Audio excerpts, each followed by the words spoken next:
Instagram releases details about how its algorithm works. Apple announces multiple new updates to its software in its worldwide developer conference. YouTube rolls out new tools that could detect and stop copyright violations. All this and much more coming up in this week's edition of the Connected Church News. Welcome, I am Nachi Lazarus, and this is a show that brings you the top 5 digital and social media news each week in less than 5 minutes. Let's get started. Our first big news of this week is from Apple. Last week, Apple held its Worldwide Developer Conference. WWDC is one of the main events, and this year they had multiple announcements about their Mac OS, the operating system of their computer, iPad OS, Watch OS, and all the other operating systems. But one of the main things that got my attention is the importance and the stress they are giving to the Apple FaceTime and messaging. If you've been following us, you know how much we talk about the strategic importance of private messaging. And when companies like Apple focus on that space and they talk so much about the features they are bringing to make interpersonal communication, private messaging much more easy, then you know how important that is. So as a non-profit ministry, think about your private messaging strategy, because it looks like that's the direction everything is going on. Our next news is about Instagram. Have you ever wondered how to crack the Instagram algorithm or how Instagram works? Then this news that I'm going to share with you is going to be very helpful for you, because last week the head of Instagram released details about how Instagram works. He talked about the algorithm and the details that they look at while determining what posts do well on Instagram, how each post reaches people, and so on. So first interesting thing is he mentioned that Instagram does not have one algorithm, but it has multiple algorithms and multiple processes. So there's a little bit of definition, and then he goes on to talk about some of the factors that influence how posts do. First is information about the post, then information about the person who posted it, the activity of the person, and also the history of interacting with others, and so on. So very interesting article, and he says this is one of the first to come out of a series of posts that are going to talk about how Instagram works. Our next news is about YouTube. Last week, YouTube released an important tool that could detect and stop copyright violations.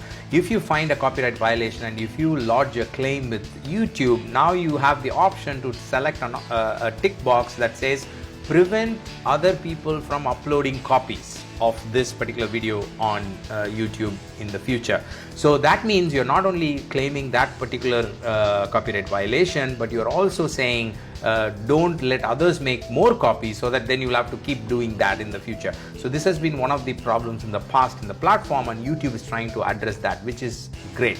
And also YouTube says that to make people, to avoid people misusing this, if anyone files a false claim, then YouTube will actually remove this particular feature from their channel, and eventually even the channel being banned. So that way people won't misuse this. And YouTube is also saying they're working on improving the process of copyright claims.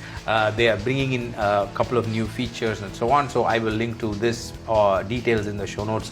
Do have a look. Our next news is from Google. Last week, Google released details about the new updates in Google Analytics 4, which is based on privacy related settings that people are starting to get on their mobile devices. Many of you know that companies like Apple are now giving option to people not to track their online behavior. Now, most of the, in this marketing scenario, most of you in the media team in nonprofits and churches used Google Analytics to find out how people behave online, so that you can serve them meaningfully in your next online campaign or the products that you create on website or mobile app or anything, right?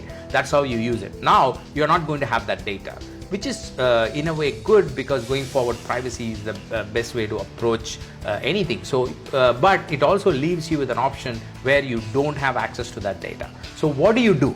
How do you predict people's behavior? How do you make decisions without having that real data?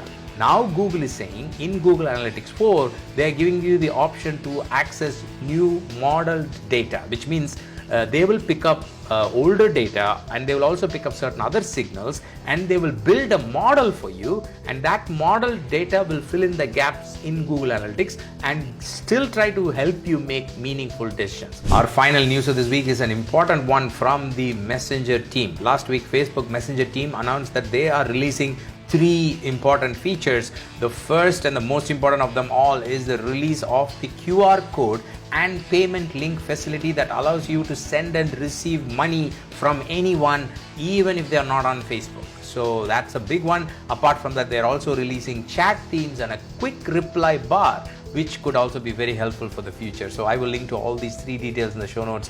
Do have a look. Those are the top 5 news items I have for you this week. Thank you for joining me. If you want to ask any questions related to any of the stories, like do you want to know how this whole Facebook QR payment link in Messenger is going to work, or if you want to know more about any other YouTube tool that we talked about, copyright claim tool, or anything like that that we talked about today, please leave your comment, and in the comment section we'll make sure we get back to you, find you answers, and help you out. All right, thank you. We also have the source links for all the stories that we talked about. So no matter where you're listening to me, in what platform, you will find all the source links in the description or the show notes. So do have a look at that text section in any of the platform. You can also visit our news page, nachilazarus.com/news. Thank you so much. I'll see you next week with another set of news items. Until then, you stay connected and stay blessed. God bless you. Bye-bye.